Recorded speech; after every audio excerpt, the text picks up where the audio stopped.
India जीतने वाला है। पूरे गुजरात में कांग्रेस, પૂરું ગુજરાતનું पूरे गुजरात। રાહુલ ગાંધીજીનું ખૂબ ભાવપૂર્વક હાર્દિક સ્વાગત કરીએ છીએ આપણે। कांग्रेस पार्टी भी ऐसी है, उसके झोले में कुछ नहीं है। ऐसे झूठे वादे करके, अंधेरे में झूठे वादे करके वो गरीबी हटाओ का नाम एक सिक्का बार बार पिटती रहती है।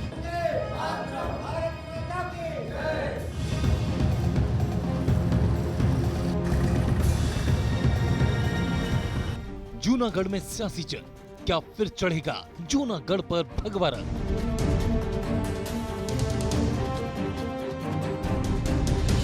कांग्रेस दोबारा जीत कराएगी या बीजेपी परचम लहराएगी?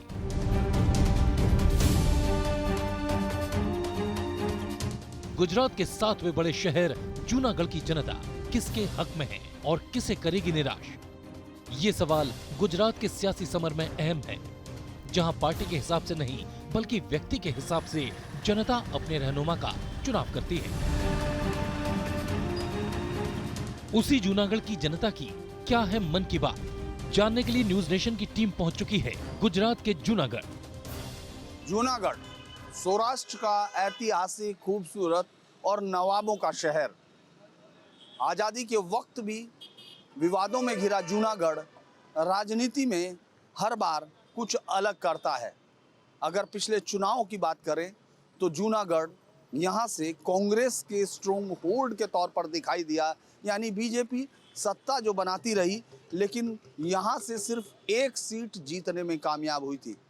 और यही कारण है कि इस बार बीजेपी की पूरी ताकत अगर आपको कहीं सौराष्ट्र में लगती हुई दिखती है तो उसकी शुरुआत जूनागढ़ से हुई। प्रधानमंत्री नरेंद्र मोदी की रैली भी जूनागढ़ से शुरू हुई, यानी जूनागढ़ के राजनीतिक समीकरणों को साधने के लिए बीजेपी पूरी ताकत के साथ जुटी है, तो वहीं कांग्रेस अपने इस गढ़ को बचाने के लिए जूझ रही है।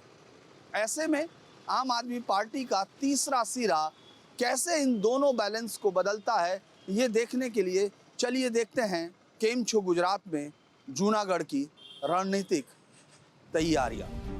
सौराष्ट्र इलाके के जूनागढ़ विधानसभा की बात करें तो 1998 से लेकर लगातार 6 बार बीजेपी का कब्जा रहा था, लेकिन 2017 के चुनाव में कांग्रेस इस सीट पर काबिज हो गई।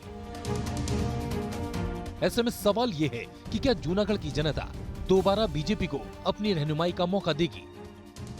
माणावदर सीट पर एक बड़े ताकतवर उम्मीदवार के तौर पर हैं जवाहर भाई, कई बार जीत चुके। कांग्रेस से लेकर बीजेपी तक का सफर है। ये क्या कारण है कि वो लगातार, क्या वजह है कि जवाहर भाई बार बार कभी कांग्रेस में भी वोट करते हो आप, फिर बीजेपी आ गई तो आप बीजेपी? जवाहर भाई एक काम करते व्यक्ति, कांग्रेस में पण जीतता था और बीजेपी में आकर पण जीते छे। जवाहर भाई ની કામગીરી માણાવદર 85 विधानसभा में काम किया है। केजरीवाल जी कह रहे हैं मैं 10 लाख रुपए का इलाज फ्री दूंगा। 5 लाख, अरे 5 लाख में सब हो जाएगा तो 10 लाख की क्या? રેવડી है साहब जी, रेवड़ी है सब। तो आप रेवड़ी नहीं लेना चाहिए हमको। तो हमारा नेता वो केजरीवाल ऐसा बोल रहे हैं कि हम 10 लाख का देंगे, कोई डॉक्यूमेंट नहीं, कोई लाइन नहीं, कोई प्रोसीजर ही नहीं है, ऐसे ही आम रेवड़ी बांट रहे हैं। कोई भी डॉक्यूमेंटेशन नहीं, कोई भी नहीं। कोई बांग्ला से आके यहाँ भी रेवड़ी उसकी ले सकता है, उसकी सोच ऐसी है। मोदी लहर में जूनागढ़ 2017 के भूल सुधार की तरफ जाती दिख रही है। शायद यही वजह है कि बीजेपी उम्मीदवार अपनी जीत को लेकर आश्वस्त हैं। संजय जी, वो क्या इस बार आपके पास जादू का चिराग जो आपने खोजा है, जो इस सीट को वापस बीजेपी को ले जाएगा?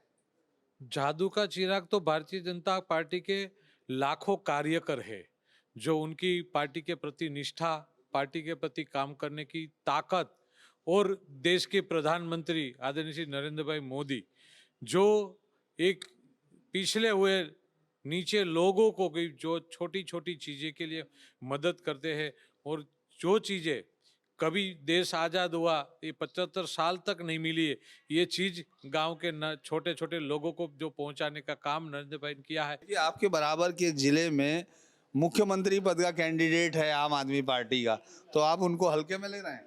नहीं, हम पार्टी किसी को हल्के नहीं लेते।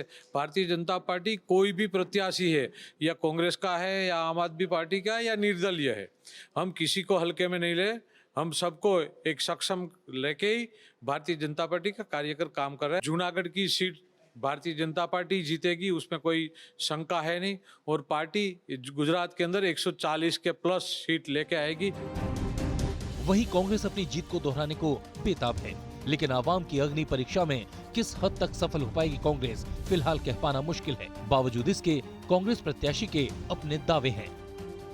भीखाभाई जोशी हमारे साथ हैं। भीखाभाई जोशी, इस बार न तो कोई पाटीदार मूवमेंट चल रहा है, ना कोई ठाकुर मूवमेंट है। जिग्नेश तो खैर आपकी पार्टी में आई गए, तो ऐसे में आपको लगता है थोड़ी मुश्किलात हैं कांग्रेस के सामने? मुझे मुश्किल जैसी कोई बात ही नहीं। मुझे 18 वर्ण का लोग मुझे स्वीकार करते हैं। मैं 2017 में जीत के मेरी अपनी ऑफिस खोली है। आप अनुभव के आधार पे क्या कह रहे हो कि किसकी सरकार बन रही है? सरकार 100% कांग्रेस की ही बनेगी।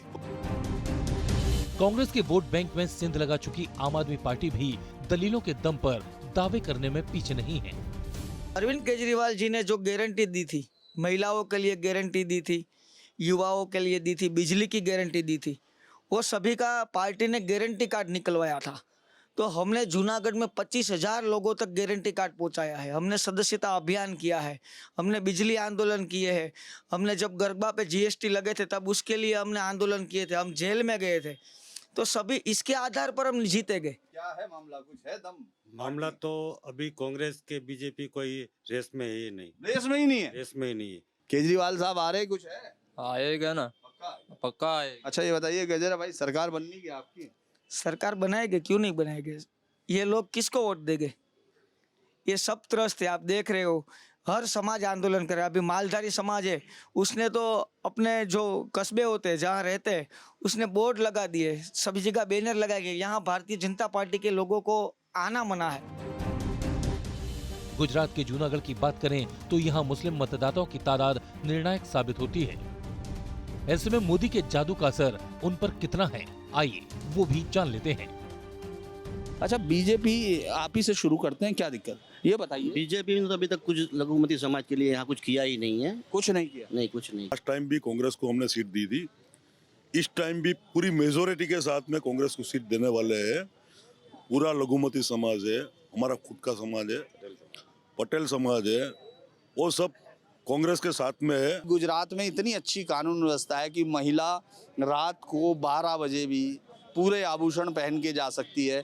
ये कानून व्यवस्था हमने बनाई है, बीजेपी ऐसा कहती है। ये गलत बात है। ये जब इंदिरा गांधी आई थी, हाँ ना, इंदिरा गांधी ने ये आज़ादी दी हम महिलाओं को। बीजेपी चाहती है मुस्लिम के लिए। अच्छा तो तुम बताओ कि एक भी सीट गुजरात के अंदर कौन से मुसलमान का चेहरा है चेहरा? कहीं चेहरा नहीं है। और हम जहाँ जहाँ वोट में है, जहाँ जहाँ हम मुस्लिम रहते हैं, वहाँ पर भाजपा का वोट है, जो बीजेपी का वोट है, वहाँ पर हमको खुद को तंग किया जाता है। आज हिजाब पहन के कांग्रेस में आए ना, तुम दिखाओ पार्टी के अंदर कौन है बीजेपी के अंदर हिजाब पहनने वाला, दिखाओ।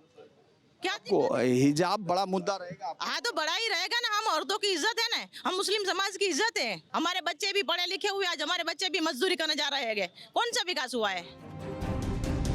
जूनागढ़ में उद्योग के नाम पर ज्यादा कुछ नहीं है, लेकिन पौराणिक धरोहर को समेटे खूबसूरत जूनागढ़ गुजरात की सियासी हवा का रुख जरूर तय करता है। कांग्रेस का अच्छा परफॉर्मेंस है। अब क्या उम्मीद है? कांग्रेस बढ़िया उम्मीद है बढ़िया करेगी, है ना? इस बार जीत सकते हैं? जीत सकते हैं। अच्छा काका ये बताओ, पिछली बार क्या रहा मामला, क्यों नहीं जीते पिछली बार? पिछली बार वो बोगस मतदान किया और पैसा का जोर से गरीब मतदारों को खरीद लिया। इस बार बीजेपी जरूर हारेगी, क्योंकि बीजेपी के युवा का सबसे बड़ा ये पॉइंट है। गांधीनगर में देखिए तो कितना आंदोलन हुए हैं, सभी जगह पे देखिए तो बेरोजगार का सबसे बड़ा यहाँ भी प्रश्न हो गया है। जहाँ भी देखो वहाँ बेरोजगार के सिवा कोई ऑप्शन नहीं है। दूसरी बार यहाँ या हमारी 85 विधानसभा में है उसको भ्रष्टाचार है। सभी सबसे बड़ी भ्रष्ट सीट है तो ये है। यहाँ भाजपा वालों ने भ्रष्ट से दूसरा कुछ किया ही नहीं है। रोड पे रोड बनावे और दूसरा ये तो रिवर फ्रंट में डाले। फिर गरीब के खाते में कोई काम आए तो गरीब के कोई जवाब ही नहीं देते। अभी हमें देखते आगे से ऊपर लेवल से नीचे लेवल तक एक ही काम करता है भाजपा, बस भ्रष्ट भ्रष्ट भ्रष्ट। जूनागढ़ में आपने देखा, पूरा यकीन है कि कांग्रेस आ रही है। बाकी सारी चीजें तो 8 तारीख को मतपेटियां ही बताएंगी। वीडियो जर्नलिस्ट मुकेश के साथ धीरेन्द्र पुंडीर, न्यूज नेशन, जूनागढ़।